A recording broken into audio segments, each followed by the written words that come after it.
the karma. So karma is associated with Dehi? Yeah. So earlier, I know, remember, you had a question where you said, is Dehi Atma? Like that you said. So, yeah. So here we take Dehi as Jiva. Jiva. So that person, that conscious being who is dwelling this body, and not the Satchidananda Atma, but the Jiva who is also imperishable. Atma is imperishable. Jiva also is imperishable. And the Jiva who thinks of oneself, has some ideas about oneself, who is an Ajnani. Jiva that is manifest in this body and in the form of this body, mind, sense complex, but there is Ajnanam. There is Ajnanam. And because of Ajnanam, I do things and I gain karma, etc. So that karma, who does it belong? If you ask, then we say it belongs to the Dehi. Belongs to the Dehi. And so that's the way to take it, Swapna, here. Yeah, so you're saying Dehi, Jiva and Deha? Is that how it is? So Dehi and Jiva are identical. So in this sloka, Dehi and Jiva are identical. So we don't, Dehi means one who indwells the Deha. One for whom the Deha is meant for. And so that is the Jiva only. Dehi and Jiva are identical. So sometimes the Dehi is used for Atma also. Sometimes Atma literally as in Atma, that which is Ajaha, Nityaha, Shashvataha, etc. And here Dehi refers to, so when we talk about Dehi taking on new bodies, we have to interpret Dehi as Jiva. Because Atma is not going to take on new bodies. So that is the way it is. Okay. Can I ask a question? Yeah, Vijayji, go ahead. Guruji, you said about some people take birth and when the time is up, they drop the body, right? So that is based on the prarabdha karma that he has come with. Maybe he has finished his... but whatever that he is accumulating in this particular birth, does that go into the sanchit karma or is it also in the prarabdha karma that he's going through? Yeah. So the question is, the prarabdha karma is something that has begun. So from the sanchita karma, a portion of it is manifest as this life, and we call that portion prarabdha karma. The question is, what about the new karma I'm gaining?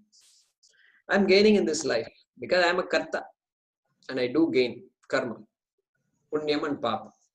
So the punyam and papam, we cannot say which portion of the punyam and papam is going to manifest now itself in this life, and which portion of the punyam and papam is going to not manifest and therefore go back to the sanchita karma account.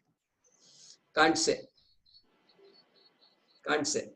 Because it just goes back. So when you go and withdraw, 1,000 rupees from the ATM. Which 1,000 rupees are you withdrawing? Are you withdrawing the money that you deposited 6 months ago? Or are you withdrawing the money that you deposited 3 months ago? So, okay. So then they have to use a model in the bank. First in, first out. All these things they can do. But you don't know which money is being withdrawn. And you may not even care which money is withdrawn. Some people may care, others may not care. Some institutions may care. So, like that, the karma here,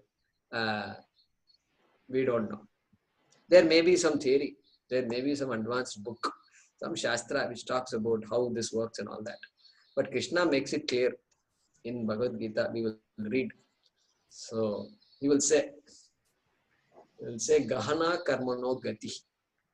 Gahana karmano gati. This karma, beyond a point, you can question, but you won't have answers. You won't have answers. And we don't need to have answers for all those questions also. Suppose you say the karma is manifesting now itself in this life. It is not going to Sanchita.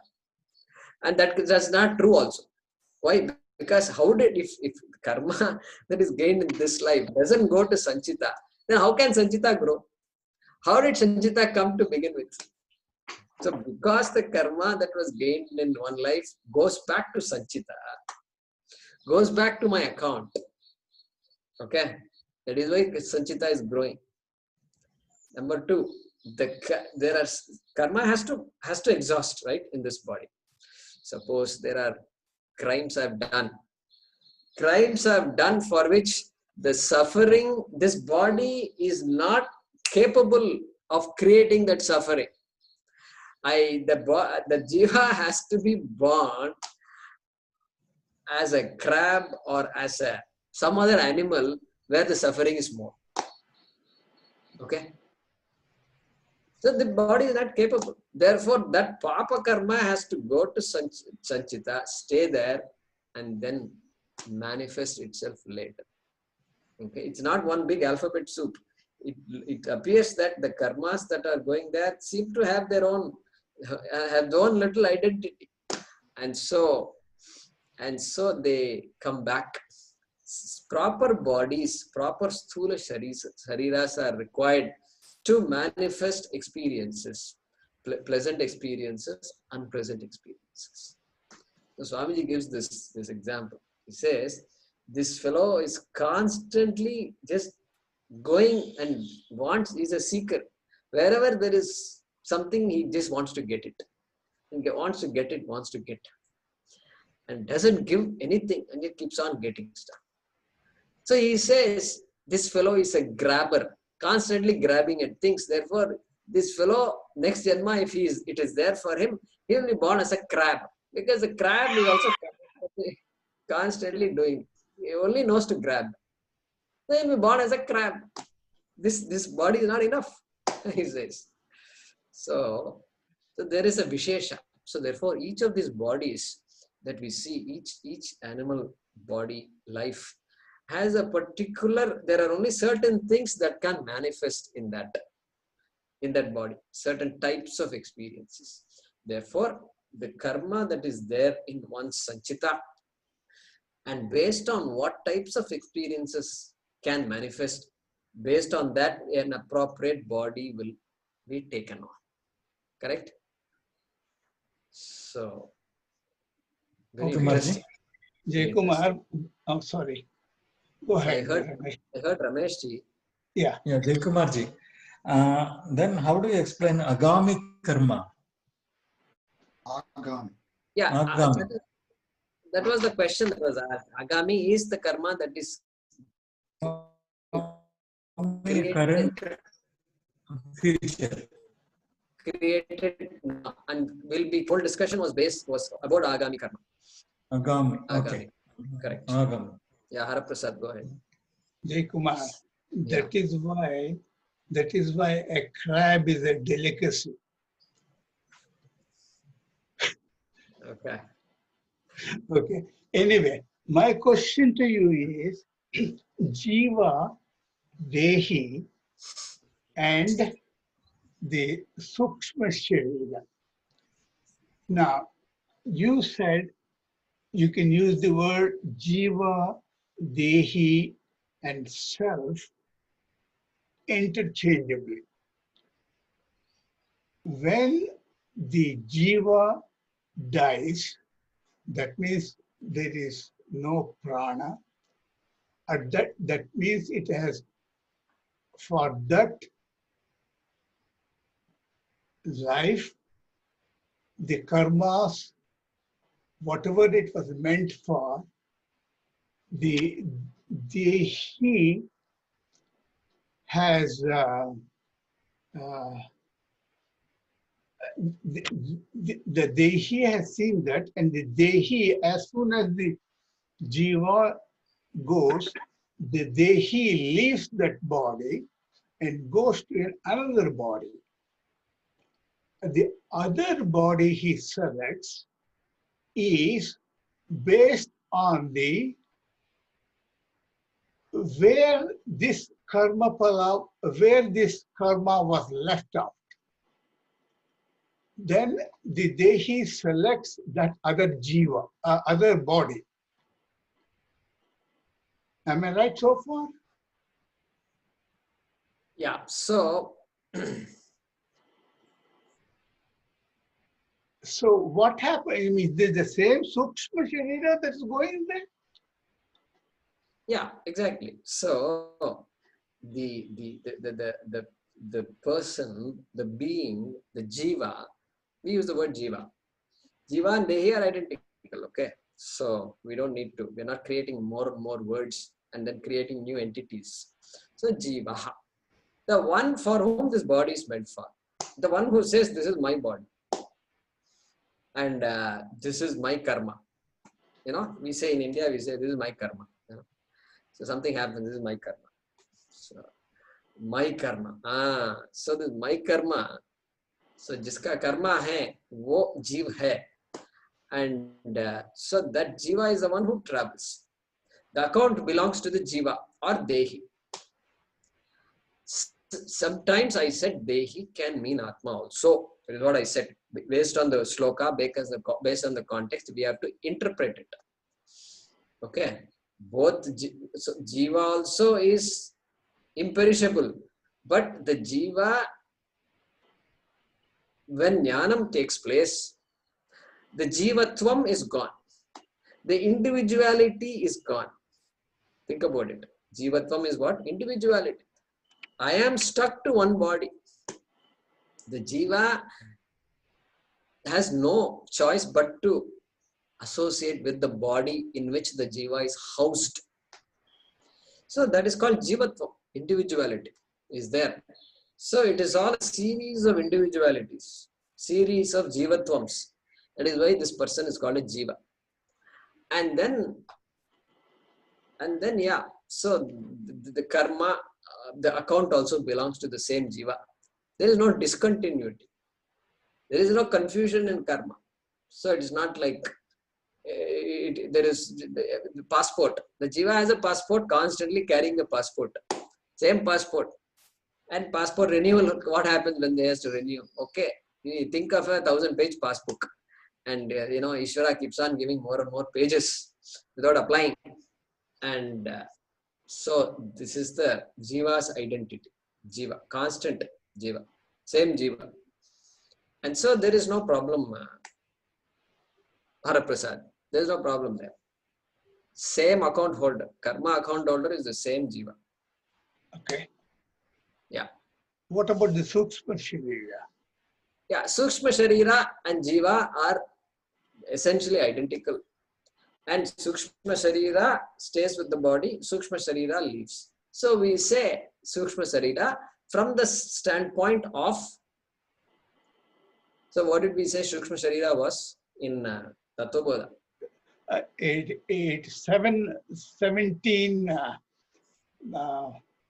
17 subparts. Sapta Dasha Kalabhihi, yeah, exactly. Right, correct. So that which enables experiences to take place is Sukshma Sharira. So we use the word Sukshma Sharira when we talk about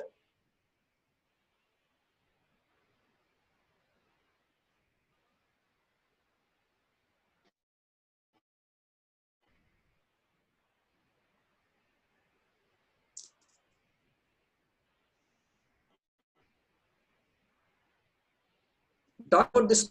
For example, the eyes are there. Physical eyes are there. That is sthula. There's gross eyes are there. And then what about eyesight? Eyes can be there, but eyesight need not be there. Yeah, so that eyesight is made possible by the sukshma aspect of the eyes, physical eyes, sukshma aspect. And the sukshma aspect, that is why the eyes can be donated.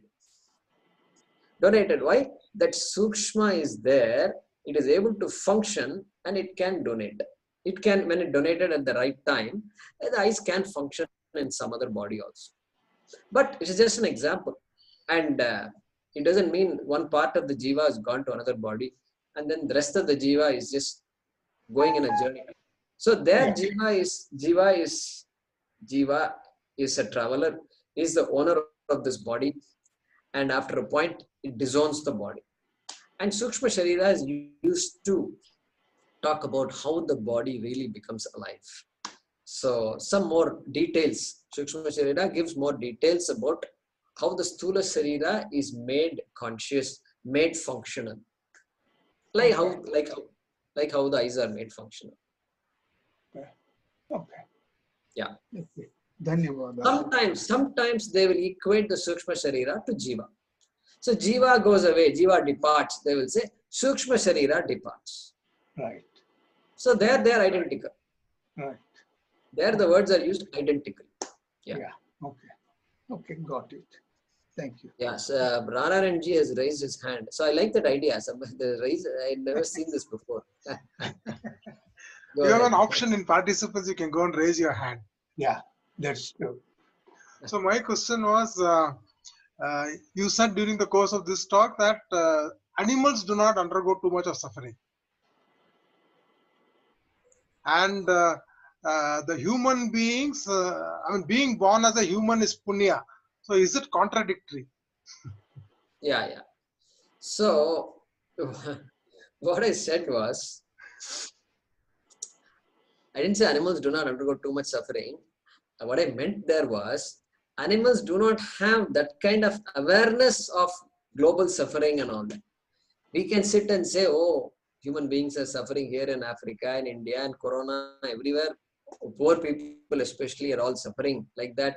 We can say, but the animal doesn't have that kind of awareness. Its suffering is limited to its own body and its own local environment. That's all. That's what I meant.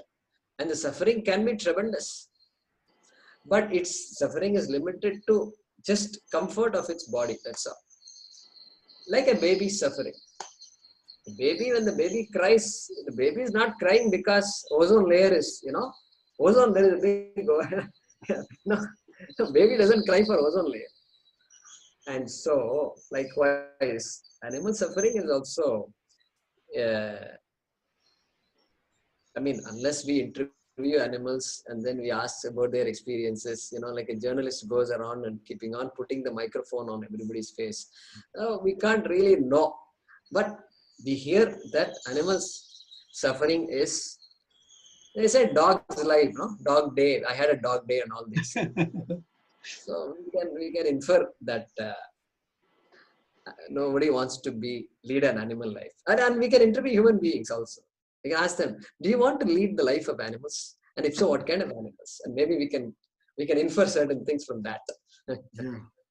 Maybe a dog in a wealthy American's home. Pet.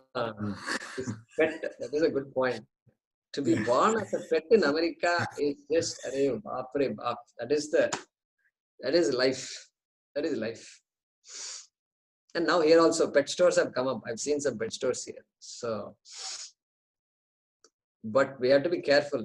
How many animals are just thrown away? Just live animals, incapable of being pets. They're just thrown in there.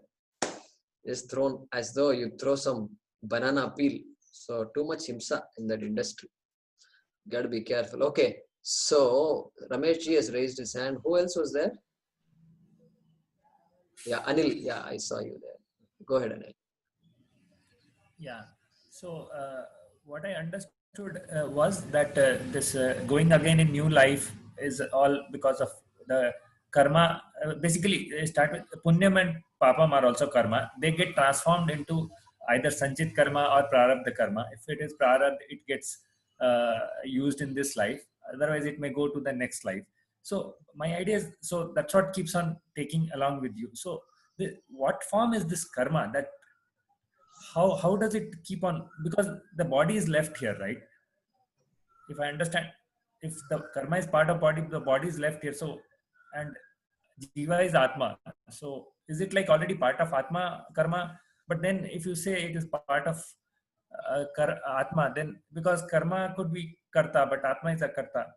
So my fundamental question is, how does this karma carry over? to the next Yeah. life. How does the karma carry over? I don't see any wire that is going from me to my karma, you know, and Well done. I don't see any hardware here. It's all software, Anilji.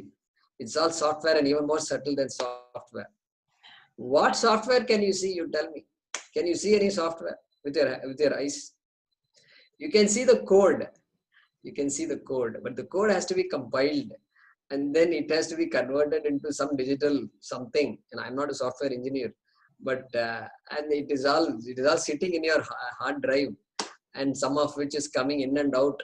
An internet. How do you? Hey, how am I talking to you? How can you hear my words? Where is the connection? My laptop is sitting here on a small box. I've put it on a small box, so it is little elevated, and there is no wire going around. Nothing.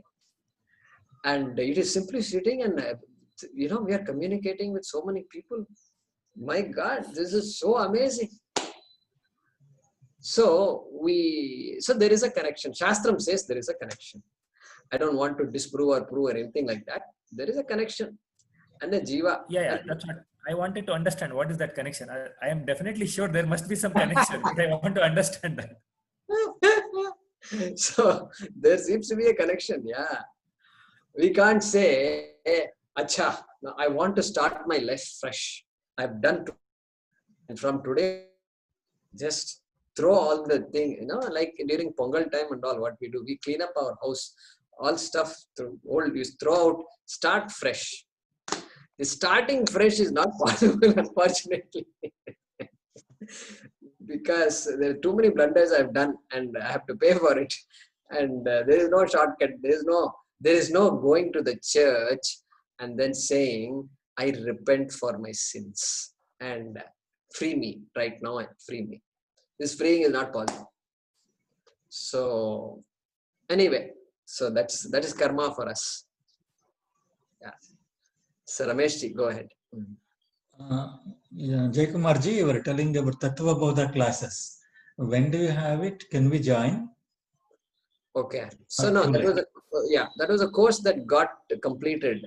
Okay. After which I started the Bhagavad Gita classes, and so some of the students here had attended that course, and so that's what he's being referred to. Tattva Bodha, for those of you who have not heard, it is a text written by Shankaracharya, and it is a beautiful text which introduces all the concepts in Vedanta, in our Shastram, like the Sukshma Sharira, like the Karma, like the Jiva, like the Panchabhuta, like the Devata. All this it introduces, defines. The beautiful dialogue. He's written it in the form of a dialogue. And the student will ask, Atma, Kaha. What is Atma? Then he defines what is Atma. He will give a definition. And then like this, the whole text is a Q&A. And so beautiful text. And so we may have taken more than a year to finish that, I think. I don't remember now. But more than a year it took. Yeah. I think recording is available now, YouTube. Yeah, recordings are 1.5 years almost. Kumarji, I have a question. Yeah. Sorry. Who is that? I'm Dr. Ramesh's wife, Bhagyashree. Oh, right. Yeah, go ahead. Okay. It's a little bit personal. In order to achieve Jivan Mukta, how many years you needed? Yeah. So, how many years, how much time does it take? Yeah, how long it will take? Okay. So, in anything we do, I want to have breakfast is there, I want to have lunch. And there is a family of 5 and I have to cook. So how much time will the child ask, Amma, how much more time? This fellow is watching TV and he's demanding, how much more time? Hey, come inside and wash some dishes, do the dishes, then let's talk about time, And no, I'm hungry. So you can talk about time whenever we do something, and when the job is finished, and you can clock it and you can tell. It will take half an hour, it will take 1 hour. All these things, we can time it out. I'll ask you a question.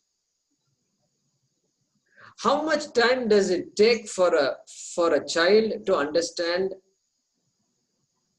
the process of addition? Addition, 2 plus 3 is equal to 5, 1 plus 9 is equal to 10. It's an addition. How much time does a child need? Okay. Then we can say, they go to school and then KG, LKG, UKG, 1, 2, 3, etc. And then at some point they teach. So in the second grade or third grade, they teach it. And then it takes so many years. You can say that. But even there, in cooking, you can never say, some people are very fast cooks. They can do things in a short span of time. But even the greatest cook needs some time to cook.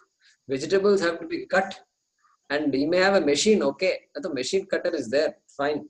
But however much implements you use, it will take some time, and you can say this minimum time you must need this much, and then beyond that. But you've got child prodigies. You've got people who can understand things quickly.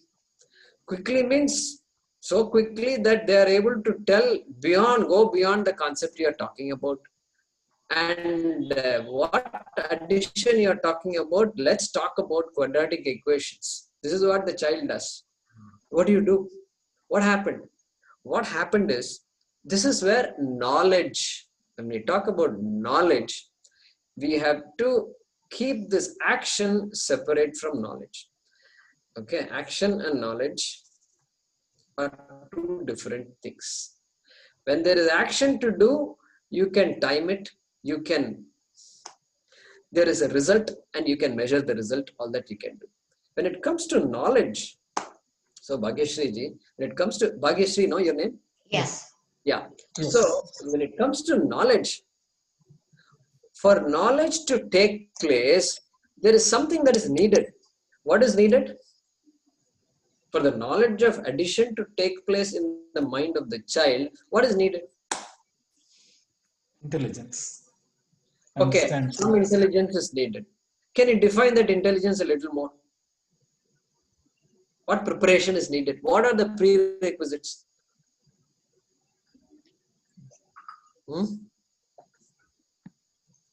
I think understanding. Understanding, listening, understanding, visual, and then calculation, mind, processing. Correct. So for example, you can't teach addition to an infant. You can't teach addition, subtraction to a very young child, 2-year-old child. You can't teach, and the child has to learn to speak, learn to understand language. Prerequisites, these are all there, no? Yeah. So what the teacher is saying, the child has to know. So language is we have taken for granted. Language is needed. So all these things are needed. So how long will it take for the person to get those prerequisites? Once all the prerequisites are there, then what we say is the mind is ready. Mind is ready to grasp what is going to be taught. Correct? That is what a prerequisite is. So here the question becomes, moksha means jnanam, knowledge.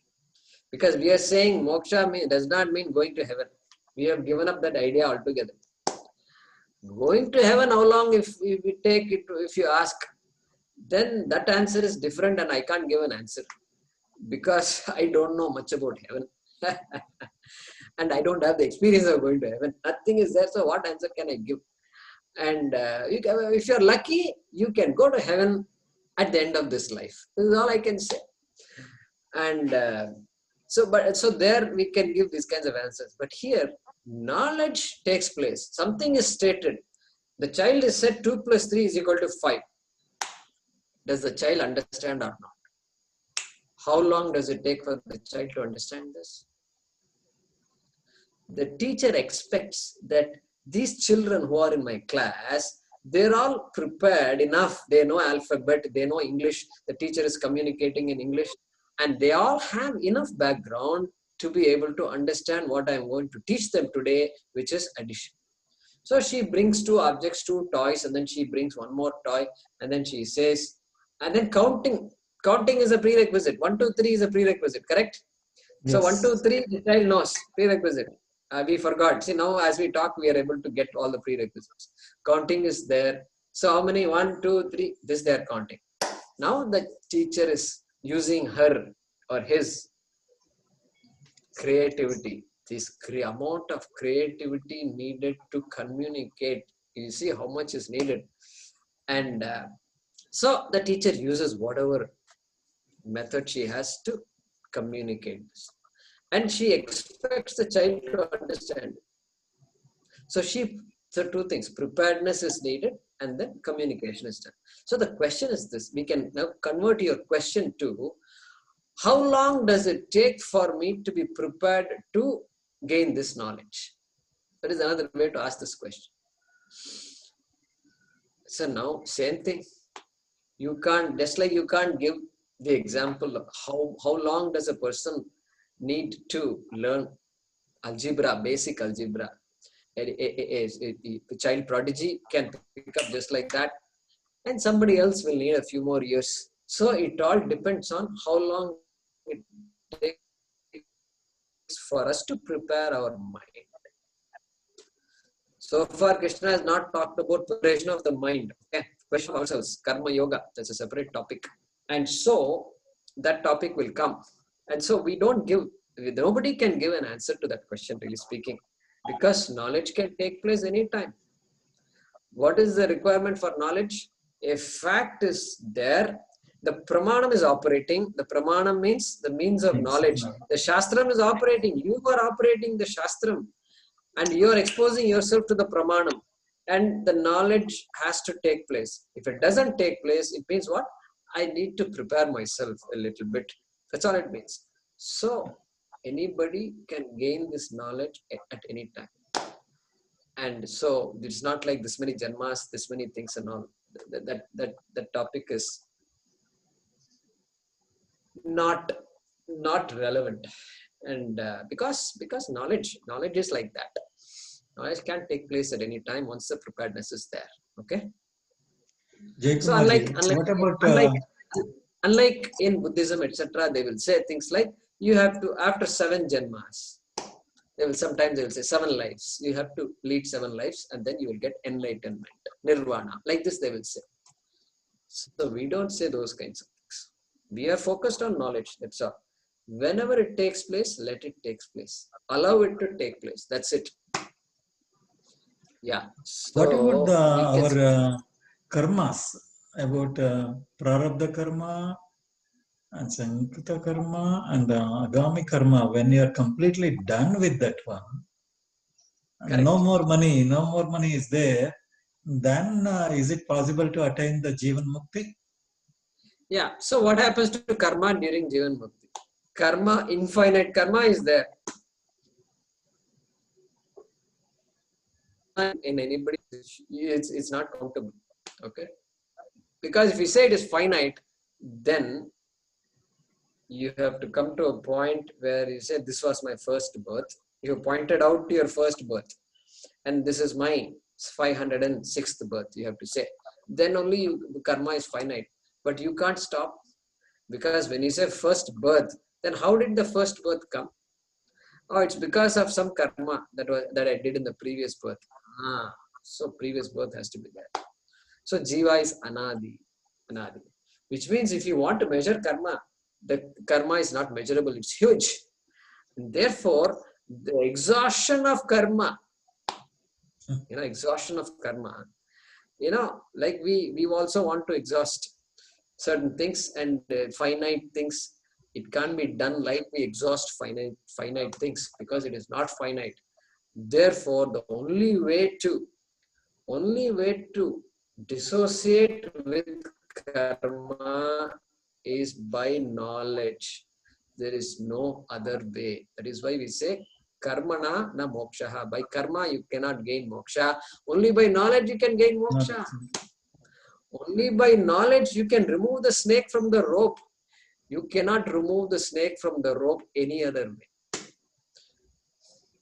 You cannot say, I'll get a bucket of water and then I'll put it on the snake and then snake will run away. You can't do that. Because I'm seeing a snake all the time. There is nothing else. No karma can remove this. The short answer to your question is, all karma that was there in the account of the jiva is as though gone. Because knowledge has taken place, because ignorance was the cause for the karma. When the cause for the karma is removed, then automatically the connection with the karma is removed. Okay? All right. So we will stop with one more question. Thank you, Jaykumarji. It's very, very nice. Thank you. So, Saraswati, I saw you raising your hand. So Shastra says if we take a dip in Ganges, Ganga river, or chanting of certain shlokas, our papam goes away. So would that alleviate from me from all this sanchita karma and everything? Correct. So the Shastram talks about a lot of acts, especially in our culture, being a religious culture and being a culture which revered the entire environment, the trees, the rivers, etc. And so you say, go to Ganga, dip yourself in Ganga. You will gain a lot of punya. So that is true. That is a true statement. And you will get a lot of punya when we worship Ganga. And so much so that somebody who goes to Rishikesh will get a bottle of Ganga water, Ganga Jal, right? And then we pour it on our head. We sprinkle it on our head. So there's a beauty to that. Yeah, so what happens in the process is that we gain punyam, we also gain bhakti, and bhakti becomes dridam, and we gain the preparedness to preparedness means what? Antakarana Shuddhi. We gain Antakarana Shuddhi so that it brings me to and expose myself to Vedanta. Because jnanena moksha. All the karma that I did, including going to these tirtha yatras, must lead me to recognizing my true self, my true nature. Correct? That must be the ultimate. And so all those things have a place, and then it should. I'm sure some of us would have done that either in this life or in a past life. No doubt about that. Because this, without the punyam, we can't really hear. They say the Shastram has been kept secret and all that. It is not secret. It's an open, they say open secret. Shastram is an open secret. So these people, British, they themselves got exposed to this and they didn't understand anything.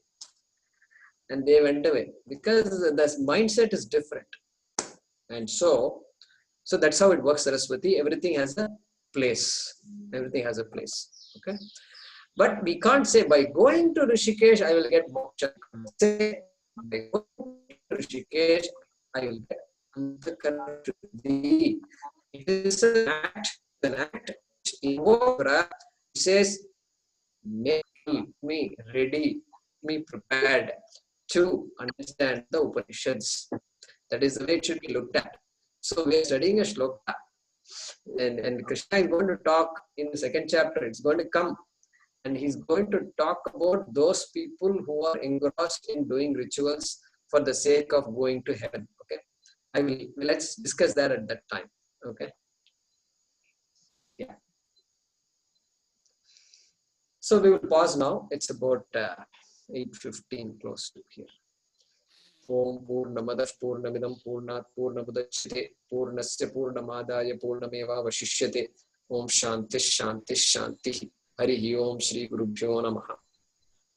Om Namo Bhagavate Vasudevaya Dhanvantaraye Amrita Kalashahastaya Sarvamya Vinashanaya Trailokyanataya Shri Mahavishnave Namaha.